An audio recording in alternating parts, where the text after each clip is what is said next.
ইসলাম মানবতার ধর্ম। বলেন ইসলাম কিসের ধর্ম? মানবতার কল্যাণের ধর্ম, মানবতার কল্যাণের ধর্ম। এই জন্য আমাদের দেশে অতি বুদ্ধিমান, অতি বুদ্ধিজীবী যারা আল্লাহ তাআলার হুকুমকে ভিন্নভাবে মূল্যায়ন করে যুক্তির কাছে, কিসের কাছে? যুক্তির কাছে। আমি বললে আপনারা চিনবেন, বেশ কয়েক বছর আগেরই কথা, আমি নাম বলবো না এখন। আমাদের দেশের বর্তমান তিনি জনপ্রতিনিধি, তিনি বলেছেন আমাদের দেশে মানুষ না খেয়ে মরছে, আর আমি এতগুলো গরু কোরবানি দেবো, এটা কিভাবে হয়? এই জন্য আমি কোরবানি না দিয়ে কোরবানির টাকা দরিদ্র মানুষকে দান করে দিয়েছি। তিনি ভেবেছেন যেটা অনেক সওয়াবের কাজ করেছে। বলেন নাউজুবিল্লাহ। কি নাউজুবিল্লাহ বলতে শরম লাগে? তাহলে বলেন না কেন নাউজুবিল্লাহ বলতে শরম লাগে? আসেন, দান করা, সাদাকা করা, এটা আলাদা সওয়াব, এটা একটা আলাদা ইবাদত। আপনি ডান হাতে দান করবেন, বাম হাত খবর নেবেন। আপনি রাতে দিন দান করবেন, দিনে জানবেন না। আপনি দিনের বেলায় দান করবেন, রাতের মানুষের খবর পাবেন না। এক প্রতিবেশীর ঘরে আপনি আপনার দান পৌঁছে দিবেন, আরেক প্রতিবেশী জানবে না, সম্ভব হলে কিভাবে দান করেন। এখন তো আমরা এক মুঠো খাবার দান করতে গিয়ে 100 বার ছবি তুলে না, এবং ছোট্ট একটা পোটলা যার ওজন ধরে 1 কেজি, এটাকে 5-6 জনে ধরে দান করতেছে, এই ছবিটা তোলে 1000 মানুষে। এরকম আছে না? আরে ভাই, যদি মানুষ 18 জন হয়, 18 জনের কাছে 18টা পোটলা দিয়ে 18টা ছবি তুলো, তারপরেও তো একটা যুক্তি থাকে। খাবারের পোটলা ওজন 1.5 কেজি, এটাকে 18 জনে ধইরা 9 জনের পোটলা একটা নিয়ে 18 জনে টানাটানি করতেছে। এরকম আছে না? নাই? নির্লজ্জ ব্যাপার, এগুলো নির্লজ্জ না। আপনি 18 জন মানুষকে 18টা পোটলা দেন, 18টা ছবি তোলেন, কোনো সমস্যা নাই। যেহেতু ছবি তুলতে চান তোলেন, যদিও এক্ষেত্রে আপনার তাকওয়া হ্রাস পায়, তাকওয়া হ্রাস পায়, আপনার আল্লাহ ভীতি কমে যায়। এই জন্য কি করবেন? এই কথাটা মনে রাখা দরকার যে দান করা, সাদাকা করা, দুঃখ মানুষের, ক্ষুধার্ত মানুষের মুখে খাবার তুলে দেওয়া, এটা একটা আলাদা ইবাদত। বলেন এটা কি? একটা আলাদা ইবাদত। এটা দিনের যে কোনো সময়ে দেয়া যায়, যে কোনো মাসে দেয়া যায়, যে কোনো সময়ে দেয়া যায়। এই সমস্ত হত দরিদ্র মানুষের কাছে অনুদান দান করার জন্য, সাদাকা করার জন্য কোনো নির্ধারিত সময়, মাস, প্রেক্ষাপট প্রয়োজন হয় না। যখনই আপনার দরজায় মানুষ আঘাত করবেন আর বলে মা গো, খালা গো, ভাই গো, বন্ধু গো, বাবা গো, আমাকে কিছু খাবার দেন, আপনার ঘরে যদি খাবার থাকে, দেওয়ার মতো কোনো কিছু থাকে, তৌফিকের আলোকে আপনি তার হাতে তা তুলে দেন, কোনো সমস্যা নাই।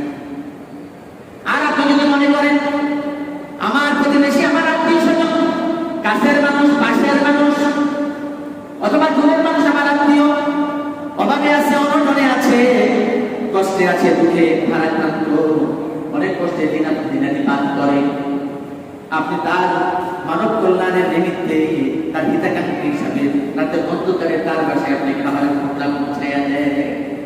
সে সর্বে ডরে, কারোর কাছে যায় না, হাত পাতে না, তবে কষ্টে আছে। এরকম মানুষ নাই? আছে। আল্লাহ রাসূল বলেন, হাদিসের বিভিন্ন জায়গায় বিভিন্ন ওলামায়ে কেরাম বলেছেন, এই সমস্ত মানুষগুলো যারা ভিক্ষার জন্য, নিজের প্রয়োজনের জন্য মানুষের কাছে হাত পাতে না, সর্বে, এই সমস্ত মানুষকে দান দিলে আপনি ডবল সওয়াব পাবেন। তার কারণ আপনি মানুষের প্রয়োজনটা অনুভব করেছেন। এই প্রয়োজন অনুভব করতে পারা, দুঃখে দুঃখী হওয়া, এটাও একটা ইবাদত। আর কিছু দান যদি দান করতে পারেন, এটা আলাদা একটা সওয়াব।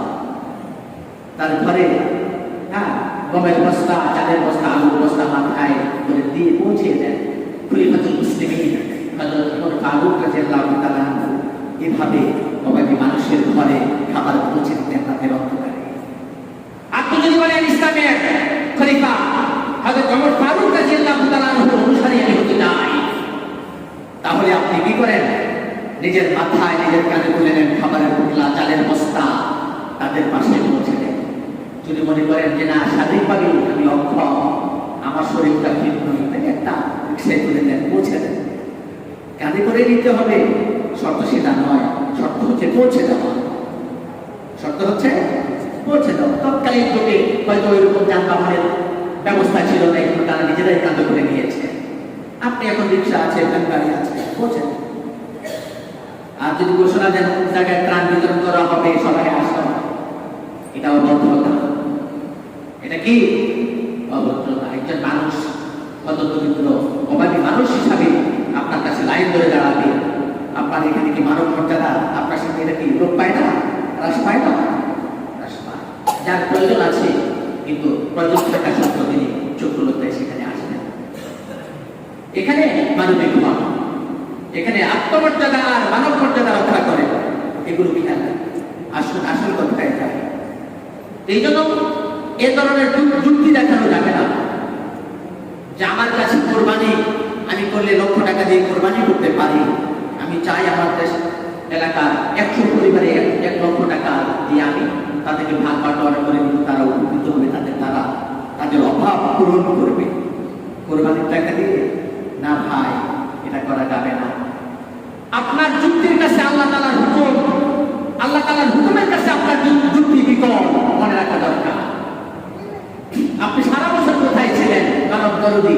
কোরবানির ঈদে কোরবানির টাকা দিয়ে আপনি মানব দরদি হবেন, আপনার মতো ইমানদার আল্লাহর প্রয়োজন নেই। মনে রাখবেন, নিসাব পরিমাণ সম্পদ যদি ঈদের দিন সকালেও কোন মানবী কোনো নারী বা পুরুষের মালিকানায় চলে আসে, নিসাব পরিমাণ সম্পদ কতটুকু ভালো করে বুঝে নেন। অনেকে নিজের স্ত্রীর নামে, নিজের নামে বেনামে বিভিন্ন ভাবে টাকা পয়সা অলংকার গচ্ছিত রাখেন, আর যাকাতের সময় যাকাত দেন না, কোরবানির সময় করেন না। আমি তো দিচ্ছি, সমস্যা কোথায়? সমস্যা কোথায়? মানে সমস্যা তো আপনার ব্রেনে, আপনার মনে, মগজে। আপনি শয়তানের অনুসরণ করেন, আল্লাহর হুকুমের কাছে আপনি স্যালেন্ডার করেন। এটাই তো সবচেয়ে বড় সমস্যা। স্বাভাবিকটাকে স্বাভাবিক রাখেন, অন্য জায়গায় নেন কেন? কোরবানির মাসালা ভিন্ন। যদি জিলহজ মাসের 10 তারিখ সকালেও, 11 তারিখ সকালেও, অথবা 12 তারিখ সকালেও যদি আপনার মালিকানায় নেশাব পরিমাণ সম্পদ, কতটুকু নেশাব পরিমাণ সম্পদ? 52.5 তোলা, রৌপ্যের মূল্য যতটুকু বর্তমান বাজার দর অনুযায়ী, ততটুকু সম্পদের মালিক যদি আপনি হয়ে যান, আপনার উপর কোরবানি ওয়াজিব। আপনি যদি এমন অবস্থায় কোরবানি না করেন, আল্লাহ রাসূল ঘোষণা দিয়েছে এই ধরনের মুসলিমরা যেন আমার ঈদগাহে না আসে। কথা বুঝতে পেরেছেন? হুজুর, ঈদের মাঠে না গেলে সমস্যা কোথায়? নাই গেলাম, সমস্যা আল্লাহর নেই, সমস্যা আপনার। আপনি আল্লাহর দাসত্ব করেন না, আপনি আল্লাহর হুকুম মানেন না, আপনি শয়তানের পদাঙ্ক অনুসরণ করেন, আপনি জাহান্নামের অনুসারী হতে চান।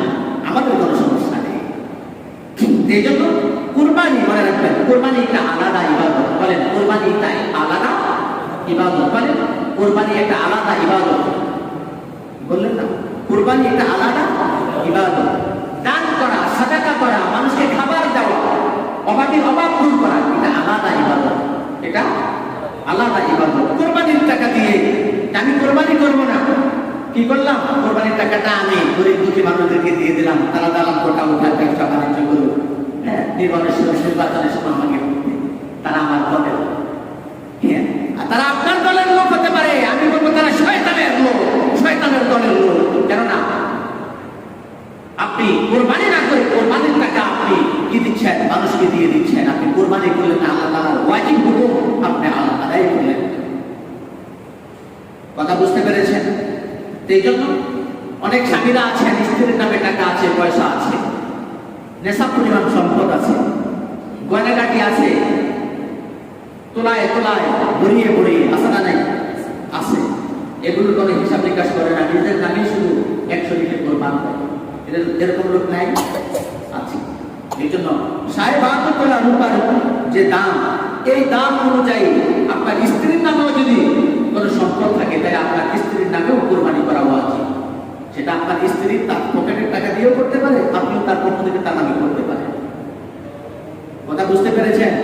যদি এভাবে হিসাব বসেন, আমাদের সমাজের অনেক মা বোনেরা কোরবানি দেয়। এরকম আছে না? আছে। প্রিয় ভাইরা, সময় শেষ, মাসালা বলতে পারিনি। এই জন্য